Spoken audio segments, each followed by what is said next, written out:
Thank you for joining us today for our session on Empowering Resilience and Sustainability, the Supply Chain Network Advantage. So today we're going to talk about why a digital supply chain network is really critical, and it helps create a more agile, resilient, sustainable supply chain and enable a competitive advantage. So we're going to go through some things such as, we'll talk about how it enables running more efficient and agile supply chains, ensuring on-time and delivery, how it enables companies to sense and respond to supply chain disruptions. I know there aren't any right now, but that's something it could do. And then really it's critical for companies that are trying to run sustainable supply chains. See if I can work the clicker. So let me introduce your two presenters today. So I'll start with myself first. I'm Heidi Benko. I run product marketing and strategy for Infor Nexus. Infor Nexus is a multi-enterprise business network. We're really the world's leading global supply chain network platform that connects companies to all their partners, suppliers, logistics providers, et cetera, to orchestrate both the physical and financial aspects of the supply chain. I'm going to talk about Infor Nexus a little more in a minute so you can understand what we do. But first, I'd like to introduce my co-presenter, Amar Patel. Yep. Hey, everyone. My name is Amar Patel. Recent newcomer to Hong Kong. I've been here for a couple of years. I'm the founder of AMP Operations Consulting. We really focus in on scaling and growing and optimizing supply chains within the footwear, apparel, consumer product space. Do things like network optimizations, manufacturing strategies, sourcing, costing, but really the bread and butter around distribution and logistics. Prior to this, started my career at Deloitte Consulting, and then went to the industry, joined Callaway Golf, one of my clients, optimized their logistics network, spent a significant amount of time here in Asia, within Japan and China. But I felt like there was a bigger impact I could make in society. Ended up joining Tom's Shoes, where I oversaw our giving operation, so how we manufactured and distributed our giving product across the globe. And then eventually oversaw our overall sourcing of footwear. So helped establish manufacturing partnerships within India, Kenya, Ethiopia, Haiti, expanded from China to Vietnam for some of our commercial sourcing. After that, I ended up starting a bicycle helmet brand called 1000, really geared towards the urban cycle and how product and design can help save lives. Recent newcomer to Hong Kong. My wife was born and raised in Hong Kong, and when COVID happened, we had to figure out where we're going to be. And now I'm loving it out here. So thanks everyone for joining here. And thank you for joining me. And he helps a number of our clients as Infor Nexus. Yeah, and so a few companies that I've either consulted for or helped start or work with.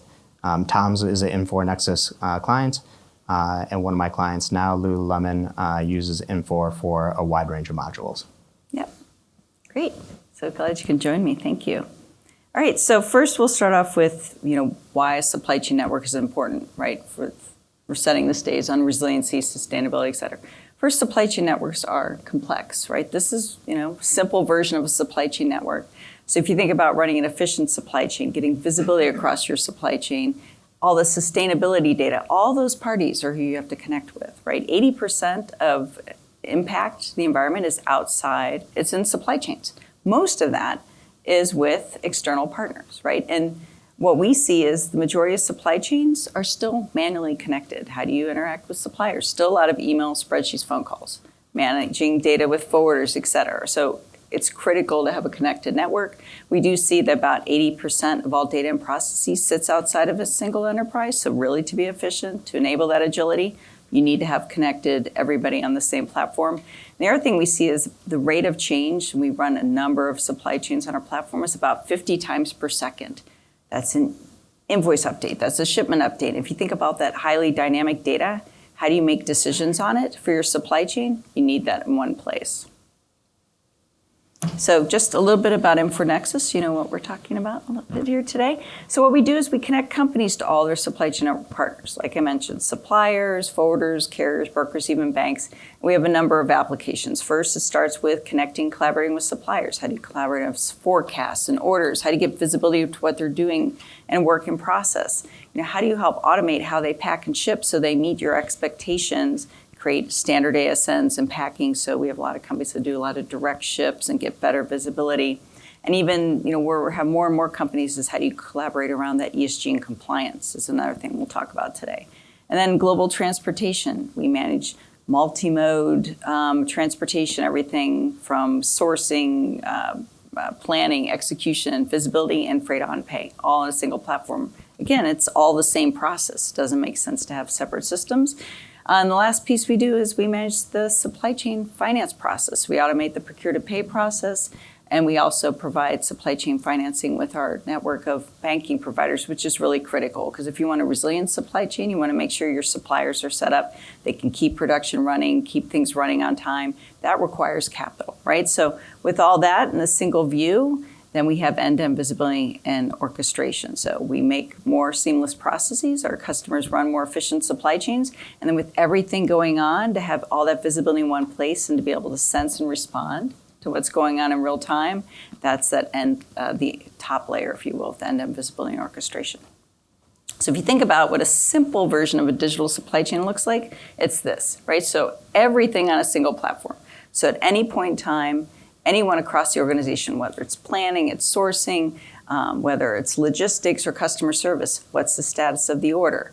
Are there things that can change up in a work in process? Are there things that are late? When you have a digital supply chain, you have a lot more information for decisions. It's also a more efficient supply chain, which we'll talk about today, and then helping drive more sustainable supply chains. And Heidi, I didn't even realize, but I've actually touched it through every single module that you're talking about over here, and I didn't even realize that. That's right. That's true. Absolutely. And we'll talk about today. I mean, it's important to have it in one place, and it does make a difference. And I think just one last thing, just about Nexus, I mean, it's an ecosystem. And the reason I bring this up is we really trying to tackle things like sustainability and traceability. It really takes an ecosystem. And Infor Nexus, we've been around for almost 25 years. Connecting global supply chains. We run some of the world's most complex global supply chains. We connect all those companies with all those partners, as you see, all the businesses, managing the suppliers and factories. We also are used by world's leading global 3PLs to run their supply chains because it's, if you think about running a supply chain, it's that collaboration, right? So a lot of companies like yourselves probably use global 3PLs for managing origin operations and shipping. You need a seamless process, so it is a single platform. And then, as I mentioned earlier, we manage both the physical and financial supply chain. So we have a whole network of banks that make sure that suppliers have and every supplier, even the long tail supplier, have the capital they need to make sure supply chains are running. And because it is a network, everyone logs in once. And one of our main areas of focus are apparel and footwear companies. So we have the world's largest network of apparel companies, which is really critical if you think about the data you're asking for your suppliers, particularly when we're talking now about ESG, traceability, sustainability. How do you make it easier for those partners to provide that information? The network's really critical for that. All right, so how do I go back? It's premature, darn it. How do I go backward? Ignore that slide, we're not there yet. All right, so we'll dive in a little bit. Okay, I can't manage the clicker. All right, so first let's talk about how we make a more efficient and agile supply chain, right? So, what are you seeing as far as what's driving companies to require more digital supply chains? Yeah, well, it first starts off with, what are the driving forces? And there's two main ones. There's external forces as well as internal pressures. Right now, external, we have a lot of disruptions. Some of that got kickstarted with COVID. Some of it is lingering continuing implications where we have things going on in the Red Sea. We have supplier disruptions. We have diversifications of supply base, but raw material base is still somewhere else. So every part of our supply chain is getting a little bit more impacted. And now also all the regulatory changes. And typically what happens is, some of it could be done internally. And then once there's a regulatory or a major external force, it causes a lot of change and a lot of change faster. And then from the internal side, it's, hey, wait a minute, something that would have taken normally 30 days to ship on a boat from Asia to North America is now taking 45, 60. Where is my product? And I don't know how many people have here have gotten the question of where my product is, but unless you actually got a true digital platform to actually tell you that, it becomes very difficult. And so, the internal pressures around questions of when's my product going to be there, seasonal launch becomes extremely critical, not only to understand when a PO is going to be there, but really at the carton level or SKU level when you're going to get it there. The other kind of implications that we're probably starting to get a lot more now is at the board level. Hey, what is our artificial intelligence strategy? How are we going to be using machine learning? And how is that going to continue rolling out? So when you combine both of those internal and external pressures, it's really evolved the needs of our digital supply chain over the last few years. And why is the digital supply chain network a key component? Right? Because supply chains, there's planning, there's WMS, the TMS, but why a digital supply chain network? Yeah, and so a single component doesn't get us all the answers we're looking for. I think more and more companies are starting to go into more of an integrated supply planning function. So everything from the product teams to then working with our logistics teams to working with our sourcing and production teams and even like pre-production planning. This is now getting integrated more and more than ever before. And having a single network that can actually integrate those together is really the key advantage, because otherwise, I'm taking an Excel data dump from system A. I'm finding what type of unique identifiers then connect to another data dump via Excel, and it becomes a large process. And so having an integrated platform or network really makes decision-making much faster, as well as gets the answers quicker to the people that need to make actions towards it. And from kind of the digital supply chain process, like you mentioned, Tom's, I think it was a great example, because they went from a manual disconnected and they rapid growth. How do you kind of put the right foundation in place to scale? And connecting with suppliers, one of their key things was how did they kind of orchestrate the supplier packaging and ASN process. And I still see companies today, they don't have electronic ASNs, they don't get visibility into the suppliers. Maybe you can talk a little bit about that process and why it was important to helping. Yeah, in Tom's, there was a few different drivers, and I was actually part of the team that evaluated Infor Nexus, as well as kind of rolled it out. Some of the biggest challenges that we were dealing with was one, just getting visibility. Two, as you scale and scale rapidly, how do you take a lot of these manual functions and then automate it? Because otherwise, headcount is going to explode during that process. And the typical rule of thumb that any CFO is going to be looking at is, hey, revenue grows by X, SG&A should not be growing by the same ratio. So how are we leveraging technology to be able to manage that? And then there was things where we didn't have integrations between a few different parties. Manufacturing was on one end, our freight forwarders or logistics service providers were on another, and we didn't have a good way to plan that together. Eventually, that got back to our DC, and our DC says, hey, how do we receive this product? There's not a ASN that's bringing it together. How do we optimize for this? So within Tom's, we ended up going through most of the supplier management side. So order management, pack and ship, going into scan and pack, and then eventually creating ASNs to the DC. And some of the benefits that we saw out of that was our DCs now were able to reduce our receiving cost by about half because we're now scanning for those receipts. The other aspects is it actually unlocked capabilities to do a DC bypass. So rather than receiving each of these products, we had a good portion that were made to order that ultimately those could get then cross-docked to the customer at a much faster rate. And then from our compliance team, we actually had a three-way match for the first time.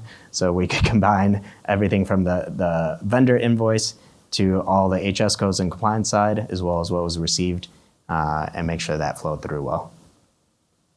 And just, what about earlier visibility, right? Because I think everybody talks about visibility of shipments, but also getting earlier visibility to help assure supply and yeah, and that became more and more of a challenge. And ultimately, some of the challenges were when you're growing at the rates that they were, 20, 30, 50% year over year, the vendor base also grows at that similar rate.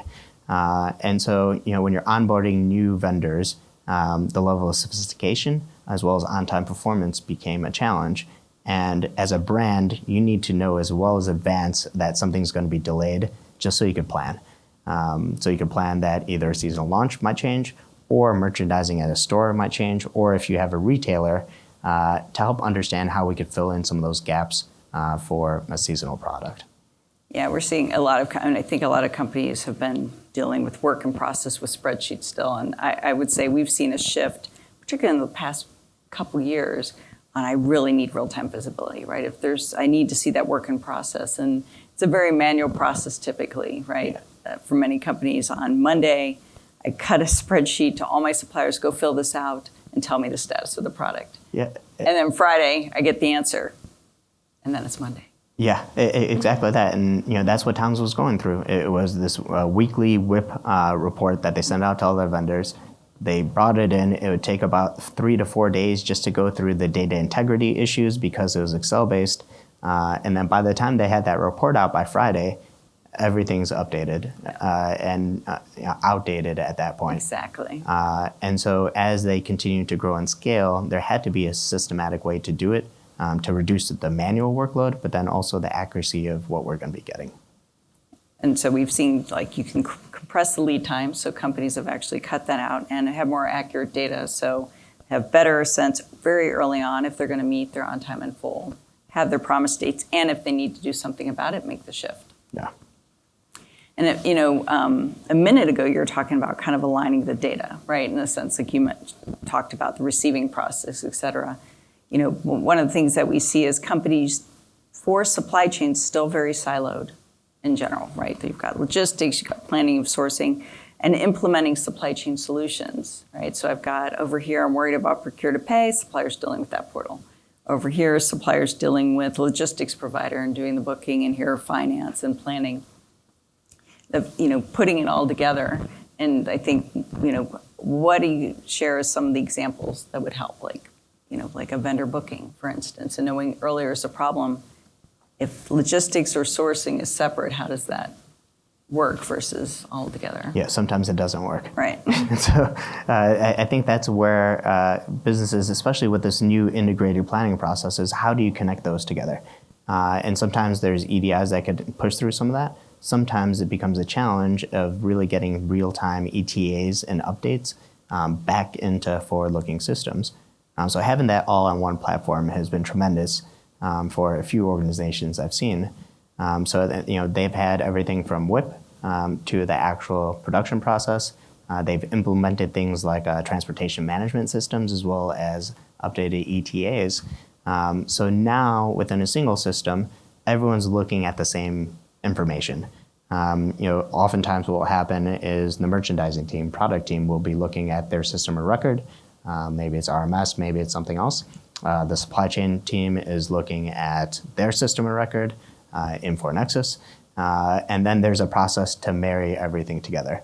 And so having that as an integrated platform has really helped in terms of just reducing workload, reducing the amount of back and forth that information can get there. Because, I'm a consultant, so there's instances where if I didn't see that, I was like, yeah, I can help you out, but it's going to be very manually intensive. And then, people are meeting on a weekly basis just to go through this. So it's patchwork until you could get a better system to integrate those through. And you talked about supply chain disruptions that are happening every day now. And so, things that are happening within Red Sea, vessels getting diverted for 2 weeks. How then are your merchandisers going to be planning for that if it's not integrated back, or are they identifying certain POs that they're manually updating in their systems? So having that real-time ETAs go backwards is really critical to make business decisions cross-functionally. Yeah, the ETA is definitely something where in general, right? Because if you don't know the true ETA, you have what was planned, and your system, available promise, is based on that. And if the system can't take the real-time continuous updates, because the ETAs update quite a bit, yeah, ATP is out of date, right? So to make sure you're able to deliver to your customer or the store, getting that updated information is really, really critical. And we talked about kind of the shared platform, and everything you talked about, all that manual scrambling kind of goes away. But that's internal. But the other thing too is with suppliers, right? Again, they have the different platforms and all of that versus a single place. I mean, are you seeing and hearing from the companies that you work with that, okay, they get it and the suppliers are getting value to that? Having it all in one place makes it easier for them to work with, and it's almost like a shipper of choice or a buyer of choice. Yeah, there's, I think, two kind of main feedback points I've seen. One is, just from like the floor levels that are doing the different systems and then integrating through. Thank you for having it at one, because a single login we could control and manage at all the times. And then the example I was given in the past was, we also integrated procure to pay. So, raise of hands here of, if you had a factory that appreciated being paid on time. I haven't heard of a single factory that didn't appreciate that. And so if you could integrate those together with that procure to pay process, now they're getting paid on time. And then ultimately that's an incentive for them. Hey, I know, this might take a little bit to get set up, but if a brand's had challenges in terms of paying on time, not because of cash on their side, but more because of all the data integrity issues going along the way, it provides a huge amount of incentive for these suppliers to come on board. Which is really critical. So many companies are asking to get more and more from their suppliers. So what more can they do? Better visibility to payments, on-time payments, and even access to financing, which becomes available when you make a digital product. And really, that's the key to partnerships, right? And we're asking more and more for our suppliers every single day, whether it's from a sustainability perspective, whether it's from a requirements perspective. So ultimately, in that true sense of partnership is, hey, what can we do to make sure that their lives are also getting a little easier, or they're getting paid on time? Yeah, I'm seeing a lot of companies are, hear a lot about rethinking or thinking different about supply chain, both structurally, how you manage it, but also just in general relationships, right? We're in it together. We have to do what's best together. In the last few years with disruption, how do I make sure, the pandemic, I don't want to impact my suppliers. How do I set them up? There's just so much discussion. I don't know if that's, and certainly I think the companies you're working with, that's kind of the mindset, but I don't know. Yeah, and I think we're seeing things both on the systematic side, but then also in terms of how organizations are structuring themselves to make sure that there's boots on the ground to also understand, everything that they're seeing systematically. What is that coming to life? Are there other challenges that we could actually foresee and bring a little bit color to that? Because that also just helps some of the management aspect of it too. Sure. Especially as supply chains are diversifying. Supply bases are diversifying. Typically, there's a threshold where it makes sense to start getting offices in these locations, start getting QA teams within these locations. But the more and more that we could get those managed, ultimately that feeds the systems, and you get a lot more better information through that. So we were just talking about, that processes and instead of scrambling, real-time information, right? Better alignment, better agility, right? Earlier if there's a problem with supplier or things in transit, kind of managing those everyday delays, but certainly, supply chain networks also help with supply chain disruptions, which there are many right now, and continuous. Just putting up with recently what's going on, everything we've seen, Panama Canal, the Red Sea, and then Baltimore, right? These global shipping disruptions are constant. What do you see as what's kind of critical for companies right now in managing and navigating these? Yeah, and I don't know about everyone else, but I feel like the common question is, hey, when is it going to go back to 2017 or pre-pandemic? And then ultimately things continue to happen. There's more disruptions like we're seeing in the Red Sea, Panama Canal. And so ultimately, the requirements for businesses now are just having a lot more dynamic visibility. I think 10 years ago, having a static kind of lead time, it was relatively good. Now we're starting to see the needs for real-time ETA updates or predictive ETA updates, because even sometimes the suppliers can't necessarily update as fast or know that's what's happening, and it takes another week or two to get back. And as we see up here, having geofencing and actually the locations where things are, it helps just provide confidence within the organization that, hey, our supply chain's on top of it. We know where it's at. And that confidence level alone helps reduce the amount of questions that we have by say 10%. And getting 10% of your time back to not answer questions and then help resolve this is instrumental in terms of quality of life, in terms of getting stuff done, and then making sure that we could also spend time with loved ones too. And here, you highlight, hey, drilling into like a vessel, what POs are actually on that vessel, what products are in there, and is one of our hot launches on this, and if so, how can we then actually work further upstream to say, hey, we need to air product X, Y, and Z because this one's going to be 3 weeks delayed. How quick can you find that out? I mean, I was talking to a company the other day. They were using they didn't have visibility. They were using their forwarders control tower. They're like, we didn't know what we had in Baltimore. Yeah. Versus logging in and going, oh, to your point, that's the vessel. Okay, what matters, right? What orders are impact? What inventories impact? And all that data is available today. But so many companies, again, you've got to get to that digital supply chain. Yeah, and I mean, ultimately, if you talk about the amount of volume going through the Red Sea, excluding intra-Asia, about 30% of ocean freight goes through the Red Sea, 12% overall, and then the Panama Canal, we're seeing about 8% of that non-intra-Asia ocean freight. So it's significant, and then that's just the shipments coming on board. The bigger challenge, and this is a little bit more of the unknown of how do we factor this in, is the ripple effect. And that ripple effect, because it's not just the vessel going there, it's those containers and those assets, how do they get back to Asia and go through? Because if it takes 20 more days to get there from Asia to Europe, it's going to take 20 more days to get back to Asia. And now you're starting to lose assets along the way. And in the meantime, carriers are trying to do blank sailings to bank up for it and help optimize for shipping.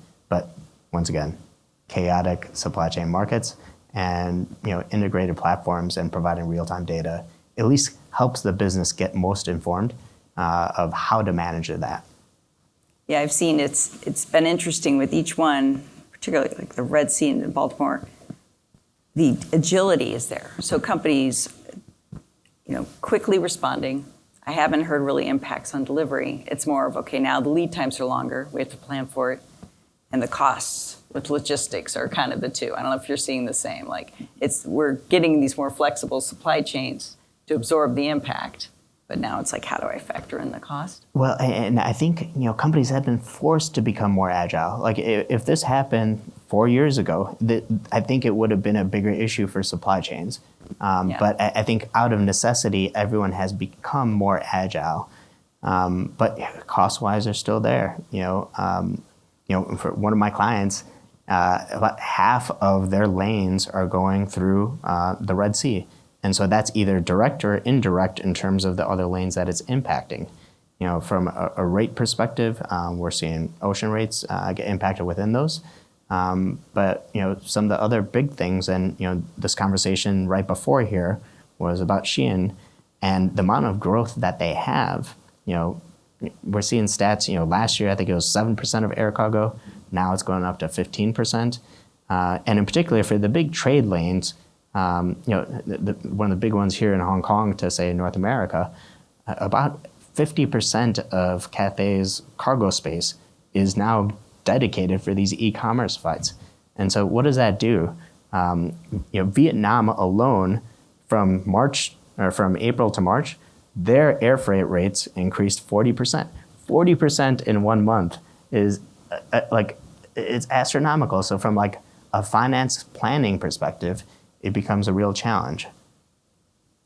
And then another thing with resiliency is I think companies are diversifying sourcing, shifting sourcing. So, that's another area. It's like, okay, how do we connect, right, all these new suppliers and have that flexibility if something goes down to shift, right? Agility. And first it's like the diversity and diversification of supply base, but opening up a factory and creating a change in supply base is not an overnight activity. It's a 5-10 year journey. And then there's the process of, hey, you think certain countries could be qualified, then you start looking at raw material availability, then you start going into the levels of quality and anticipation. And the 10 countries you might have looked at, maybe 1, 2 become available, and it's a slow progression to get there. Once you get there, you have to connect quickly and be able to pivot. Exactly, right? And so, like now managing, what could have been, 1 to 2 origin source locations, you have a much more complex network to be able to manage. So I think that the last thing we talk about, like we mentioned, resiliency, efficiency, is sustainability and traceability. And I know it's one area in particular you're very passionate about, and you help companies with their sustainability strategies. What's your personal journey? What's that been for sustainability? Yeah, and I think growing up as a kid, sustainability wasn't a big thing for me. And then I had nieces, and I realized that I wanted to make sure that this planet was that I enjoyed, that we're able to maintain that for not only them, but the next generations there afterwards. So I started looking into all the things that I could do, not only as an individual, but then as a larger entities, as well as impacts that we can make within our community. I started, I lived in LA for a while. I went without a car in LA to see if I could start walking the walk. And let me tell you, being in LA without a car is difficult. But I started biking everywhere. I started taking public transportation just to see how that was. So there's micro things that I was trying to do as an individual to make an impact. But I think we have so much more power as corporations to make that change. So when I co-founded 1000, a bicycle helmet brand, sustainability was one of our core values. We are a public benefit corporation, so like some of those things that were baked in there are baked in forever. And then, things like being carbon neutral, we went 10% above that. So we assessed our end-to-end carbon impact. We try to reduce where possible. And even beyond that, we offset 110% of our carbon emissions. So those were kind of the corporate things that we did. But one of the things that we found is that, some individuals really loved it. And I think everyone that we recruited probably resonated with the value of sustainability. The definitions and really what that meant was so different from person to person. So how do you contextualize that? How do you make it real for people? And so we took a broader sense of that and then just did the 3 Ps. So people, planet, and profit. Because ultimately for organizations to make a sustainable model, it takes all 3 of that. I think we've heard people, if you worked with factories and factory audits, make sure there's no forced labor, make sure that the people within the employees, within the organizations have certain rights. Planet is near and dear to me of like, hey, okay, what can you do from a carbon footprint perspective? But then, from a profit side, ultimately for organizations to be able to maintain as an organization, they have to do things in a profitable manner. So how do you balance these 3 things to make it sustainable? And I think that's the challenge for a lot of organizations now is what is the right balance and what's the key focal point for every organization? And, we have 90% of the impact we see is with global supply chains, right? So running a better supply chain, less inefficiencies, there's less paper. It's a digital process, less expedites, less inventory waste. How do you connect and manage all that carbon data? And like you mentioned, ESG compliance, really does take, how do you connect with this network? And I know many of the companies you work with are setting, net zero targets. How do you see them managing them and what challenges? Yeah, well, and I mean, first, I'm so glad that so many organizations as well as industries are setting targets. Within the logistics industries, there's 2050 targets. Then there's 2030 targets a lot of people are going towards.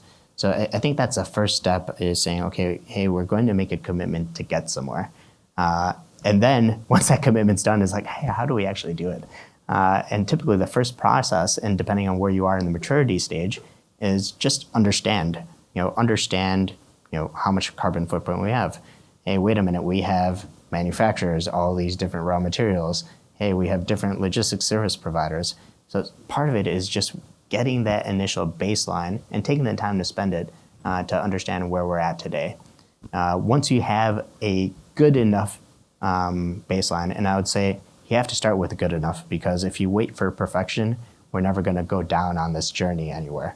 So it could start with 50% perfection. It could start with 80%. But ultimately, as long as you know, hey, that 80% general rule, it could help you target where you're going to go after. And for apparel, for consumer products, most of that carbon impacts within product. So then within the product, you start going into the layers of onion. Are there more sustainable materials, which could take that 6-8 year time frame to develop? Could take 3, could take a little bit less. You can look at the water impact on the chemical side. But then once you kind of understand, hey, what are the key target areas, you then start going down the roadmap to say, okay, what can we do and what can we do feasibly and profitably, kind of going back to that P to make sure that we could do things sustainably in the long term. Because one leader might say sustainability is great. It's going to be our core focus. And then you have a leadership turnover, and that priority then shifts or adjusts unless there's some type of bigger external factor. And now with some of these regulatory requirements, that people, that traceability, and making sure that we actually understand where things are at, I think are top of mind for every single supply chain organization. Well, with just a minute or so left, I think that is the big thing we're hearing now is traceability, right? And, how do you, this top of mind, digital product passports kicking in 2026 for apparel, batteries, and I think consumer electronics. I know everybody we're talking to is, how do we do this? What have you been seeing and hearing from your customers? Yeah, and first is, hey, what do we have mapped today? What's mapped from a product perspective, what's mapped from a vendor perspective, and you'll start going in from tier 1 to then tier 2, then to raw materials. But when you have a 2026 deadline, normally that 5-year roadmap then gets shrunk very quickly. So I think it goes back to, hey, what can we get within a period of time? And so similar to what we looked at during the factory audit times of, hey, we're going to start measuring, we're going to start looking at it, and then we're going to get a collaborative process with our vendors to help work on this roadmap and journey. And typically what happens is the most successful partnerships are the ones that are willing to go with you on that journey. And I think more and more then you start identifying with those suppliers and then start leveraging those a little bit more. But first stop, you go through an entire process map, you understand where these things are coming from, and then try to move. But I don't think we could let perfection get in the way of making progress. Yep. And that's what we're seeing as well, right? So start somewhere. So map your supply chain. We have a number of companies now that are, how do you even get all that traceability? So they're doing it retroactively because a lot of customs, right? In different countries are requiring this attestation. So working to, if you're getting those multiple tiers, the map as well as all the documentation, and I have to do it in 30 days for some of these countries, right? Yeah. So they're kind of starting there. And then we're expanding with them, okay, now do specific materials in there and then supply chain. So it's everybody that you think is we can't go all in. They need kind of a path to get there and just spending a lot of time helping companies with that journey and kind of setting themselves up for success. Yeah. Well, I think we are out of time, so we'll skip the last question.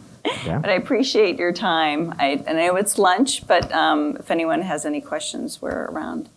Thank you for joining us. Appreciate it.